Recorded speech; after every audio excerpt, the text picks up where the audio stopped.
Đi phải thôi là đi. Nước tôm. Kalau tom masuk tu cila isap.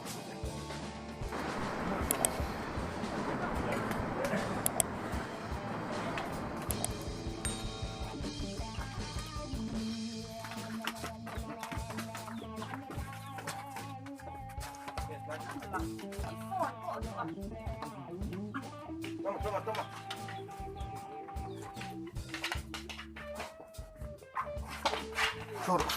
Sur.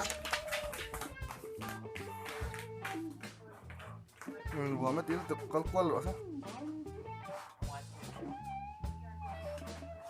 Mangkoro.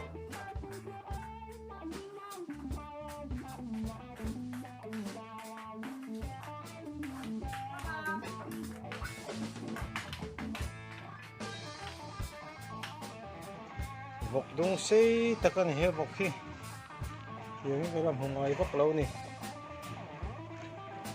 vọc khán này những cái bốn ta cần nè đông xây đàn hi thì từ thiêng ạ in đấy na cần con con xí ra con hùa xây khó mấy hè vọc khi vọc tuổi